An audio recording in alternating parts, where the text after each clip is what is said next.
বুধবার সকালে রাষ্ট্রীয় অতিথি ভবন যমুনায় প্রধান উপদেষ্টার কাছে দ্বিতীয় ধাপে প্রতিবেদন জমা দেয় গুম কমিশন। এ সময় কমিশন প্রধান বিচারপতি মইনুল ইসলাম চৌধুরী ডক্টর মোহাম্মদ ইউনুসকে জানান, এখন পর্যন্ত ১,৮৫০টি অভিযোগ জমা পড়েছে, যার মধ্যে যাচাই বাছাই শেষ হয়েছে ১,৩৫০টির। জানানো হয়, গুমের মধ্যে নিখোঁজ রয়েছে এখনও ৩ শতাধিক ব্যক্তি। পরে এ ব্যাপারে বিস্তারিত জানাতে ফরেন সার্ভিস একাডেমিতে সংবাদ সম্মেলনের আয়োজন করে প্রধান উপদেষ্টার প্রেস উইং। প্রেস সচিব জানান, বেশিরভাগ গুমের সঙ্গে জড়িত র্যাবের গোয়েন্দা শাখা। শফিকুল আলম বলেন, গুম খুনের সঙ্গে জড়িতদের পদোন্নতি ও ভালো পোস্টিং দেওয়া হতো, সেই লোভে র্যাব সদস্যরা এসব কাজে লিপ্ত হতো। চলতি সপ্তাহ থেকে গুম কমিশনের প্রতিবেদন ধারাবাহিকভাবে প্রকাশ করা হবে জানিয়ে শফিকুল আলম তুলে ধরেন আয়নাঘরের ভয়াবহ নির্যাতনের চিত্র।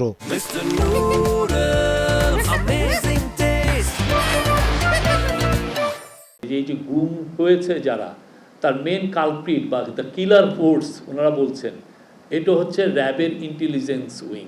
তাদেরকে কিভাবে মারা হতো, অনেকগুলো ৪-৫টা কথা বলেছেন। কাউকে গুলি নদীতে ফেলে দেওয়া হচ্ছে, গুলি করে মারা হচ্ছে, কাউকে পেট কেটে সেখানে সিমেন্ট ভরে তাকে ফেলে দেওয়া হচ্ছে, ইনজেকশন দিয়ে মারা হচ্ছে, ট্রেনে বস্তার মধ্যে ভরে ট্রেন লাইনে ফেলে দেওয়া হচ্ছে। ওয়েবসাইটে যেগুলো পাবলিশেবল প্রত্যেকটা জিনিসই দেওয়া হবে। আপনারা এখন যখনই ওয়েবসাইটটা হয়ে যাবে, আপনারা ভিজিট করতে পারবেন, দেখবেন কতটা ভয়ানক রকমের এটার বিস্তার পেয়েছিল।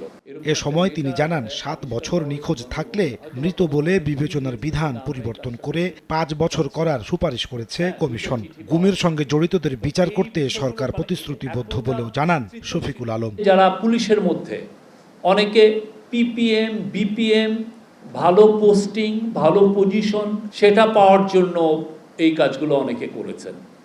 আপনি যতগুলো করবেন, আপনার তত সুনাম বাড়বে উইদিন আপনার সিকিউরিটি ফোর্সের মধ্যে। যারা যারা এই গুমের সাথে জড়িত, তাদের বিচার বাংলাদেশের মাটিতে হবে। কমিশনের ধারণা, গুমের ঘটনা ৩৫০০-এরও বেশি।